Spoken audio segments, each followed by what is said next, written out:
जैसा कि आपने देखा कि खालिद अनवर मियां का कल जो बयान विधान परिषद में उसने कहा है, बहुत अफसोस होता है। खालिद साहब तो सहाफी थे, मानते हैं कि चमचागिरी प्रतियोगिता में नंबर 1 है। पैजामा खान और खालिद अनवर चमचागिरी प्रतियोगिता में 1-2 के उसमें चल रहे हैं। आप याद रखिए, खालिद साहब जकात फितरा पे एमएलसी बने थे। आपकी कोई काबिलियत नहीं थी एमएलसी बनने की, आप उसी गठबंधन के एमएलसी बने थे जिसमें भाजपा और जदयू थी। तो मुसलमानों की बात करना और मुसलमान लीडर जनाब तस्लीमुद्दीन साहब के बारे में आपका इतना ओछा बयान, इससे पता चलता है कि आपकी परवरिश क्या है। और जनाब मरहूम शहाबुद्दीन साहब के बारे में बोलना और मुस्लिम लीडरशिप पर बोलना, यह बहुत अफसोस होता है। तस्लीमुद्दीन साहब, सीमांचल गांधी तस्लीमुद्दीन साहब जितना काम किया और जितना राजनीतिक तजुर्बा है और जितना एमएलए एमएलसी बनाया, उतना आपके नीतीश जी को भी नहीं है।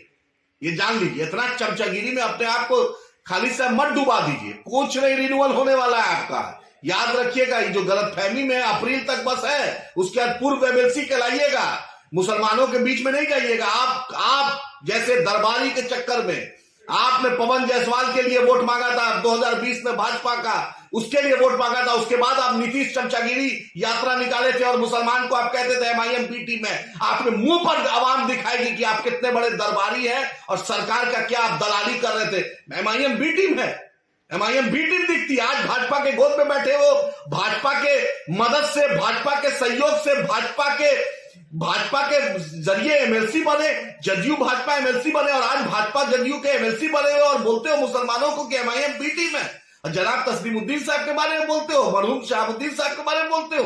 अरे शर्म करो खालिद मियां, शर्म करो। चमचागिरी में इतने आप मत डुबा जाओ अपने आप को कि समाज में बैठ नहीं पाओ। वो पत्रकारिता का जो कलम है ना, वो कलम सूख गया है क्या नीतीश कुमार जी के चालीसा पढ़ने में? पूछो नीतीश जी से कि एमयू किशनगंज को क्यों नहीं 1 रुपया मिला। पूछो नीतीश जी से कि उर्दू टीटी की बहाली क्यों नहीं हुई। पूछो नीतीश जी से कि उर्दू अनुवादक की बहाली क्यों नहीं हुई। पूछो नीतीश जी से कि हज कम्युनिटी में बहाली क्यों नहीं हुई। पूछो नीतीश जी से कि उर्दू एकेडमी में क्यों नहीं बहाली हुई। पूछो नीतीश जी से शमसुल हुदा मदरसा में क्यों नहीं हुई। पूछो नीतीश जी से कि उर्दू मुशावरती बोर्ड में क्यों नहीं हुआ। पूछो नीतीश जी से मदरसा अजीजिया जल गया तो उस पर नीतीश कुमार क्यों चुप्पी साधे रहे। पूछिए नीतीश जी से कि मॉब लिंचिंग होता है मुसलमान का तो उसमें नीतीश जी क्यों चुप रहते हैं। पूछिए नीतीश जी से कि आरजेड जो गोपालगंज में जो मार दिया गया असलम साहब को, उस पर नीतीश जी क्यों नहीं बोलते हैं। आसिफ जमाल को मार दिया गया, सिवान में कुछ नहीं बोलते। खलील रिजवी जदयू का लीडर था, उसको मार दिया, उसकी बेवा को। ये विजय चौधरी पूर्व मंत्री पूछने नहीं जाता है। पूछो नीतीश जी से, पूछो नीतीश जी से कि पूर्णिया एयरपोर्ट कब बनेगा। पूछो नीतीश जी से कि पूर्णिया को उपराजधानी का दर्जा कब मिलेगा। पूछो नीतीश जी के सीमांचल की बाढ़ की तबाही कब दूर होगी। पूछो नीतीश जी से सीमांचल की पलायन कब दूर होगी। सीमांचल के गांधी तस्लीमुद्दीन साहब पर बोलना, ये पता चलता है। अरे सूरज पे थूक फेंकने से अपने मुंह पर थूक पड़ेगा खालिद अनवर। बच्चा हो बच्चा। अफसोस होता है कि ऐसा कि जिस आदमी को इज्जत समझते थे नीतीश कुमार के चमचागिरी में अपने आप को, अपने समाज को, अपने लोग को ये आदमी नीचा दिखाने का काम कर। कहीं रहने के लायक नहीं हो, फिर से दिल्ली चले जाओगे आप, वहीं पर जाकर पत्रकारिता करना, दरबारी करना, वहीं पर कसीदा पढ़ना। जैसे दूसरे पत्रकार मोदी चालीसा पढ़ रहे हैं, उसी तरह नीतीश चालीसा पढ़ना। ना लोकसभा का टिकट मिलेगा, ना एमएलसी मिलेगा। और बतला दे रहे हैं कि अगर मरहूम तस्लीमुद्दीन साहब के बारे में बोले, वो सीमांचल के गांधी थे और सीमांचल का उनका सिर्फ राजद, जदयू, भाजपा, लोजपा, कांग्रेस, सीपीआई से, एमआईएम से रिश्ता नहीं। वो सीमांचल का बेटा, सीमांचल का लाल और सीमांचल से उनका रिश्ता था। दोबारा ये मत बोलिएगा, जुबान पे लगाम दीजिए, नहीं तो सीमांचल की जनता आपके जुबान पे लगाम लगाना जानती है। आप अपना दिन मत भूलिए। जब आप चंपारण से निकलकर दिल्ली पहुंचे हैं, आप उससे पहले लालू दरबार में कितना दरबारी करते थे और कांग्रेस दरबार में कितना दरबारी करते थे, पूरी दुनिया जानती है। राहुल गांधी का प्रोग्राम होता था तो दिल्ली से पहुंचे रहते थे मैनेजमेंट के लिए। मुजफ्फरपुर और छपरा और सीवान 2010 का चुनाव पूरी दुनिया जानती है। और तस्लीमुद्दीन साहब, शहाबुद्दीन साहब, फातमी साहब बारे में पूछो ना नीतीश जी से कि एक मुसलमान एमएलए एमपी लगातार 2005 से बना पाए। एक मुसलमान को राज्यसभा दिया है उन्होंने डंके की चोट पर, जो मुसलमान की आवाज उठाए। पूछो नीतीश जी से कि एनडीए में डिप्टी स्पीकर क्यों था उनके साथ, जब मिट्टी में मिल जाएंगे, भाजपा में नहीं जाएंगे, मरना कबूल है फिर भी भाजपा में नहीं जाएंगे। वो आदमी आज भाजपा के साथ किस मुंह से है। और जिस पार्टी के लीडर का जुबान का कीमत नहीं, उसके लोगों का कोई कीमत समाज में नहीं होता है। किस मुंह से आप बोलते हैं खालिद मियां? सीमांचल में जाते थे, पूछे हाफिज साद साहब के घर गए, 1 रुपया दिए, उसको नौकरी दिलवाए। गुड़गांव में हाफिज साद साहब को मारा गया है। शर्म है आवाम के बीच जाने की औकात? पूछो जाकर उस जो आरपीएफ वाला, पुलिस वाला मार दिया जो 20वीं के उस नौजवान को, है नीतीश सरकार में हिम्मत की वहां पर उसको मदद करे, नौकरी दिलवाए?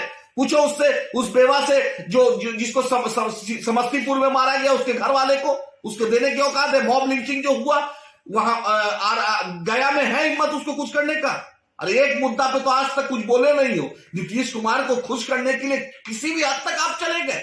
अरे कम से कम चमचागिरी इतना भी मत कीजिए कि समाज में आदमी जी नहीं पाए। और आपका कोई कैरेक्टर मोरल नहीं है, सब आपके बारे में जानता है। बस औकात है तो मुखिया का, समिति का चुनाव जीत के दिखाओ, तब समझेंगे आवाम के बीच क्या तुम्हारी क्षमता है।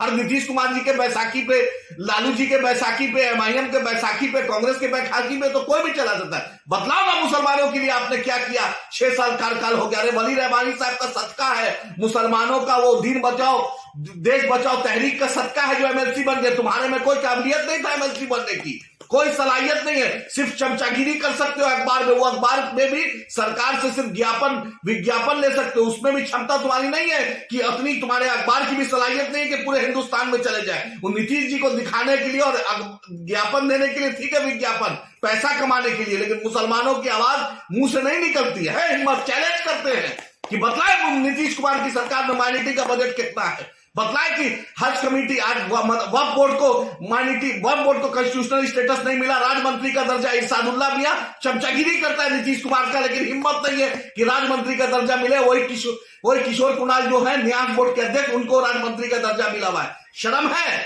जो मुसलमान लीडरशिप पे बोलने की। अरे हम लोग डट गए कि चोट पे मुसलमान की बात करते हैं, डरते हैं तो अपने अल्लाह से डरते हैं, झुकते हैं तो अल्लाह के आगे। आप लोग इतना नहीं नीतीश कुमार के सामने चालीसा पढ़ते हैं, दरबारी करते हैं।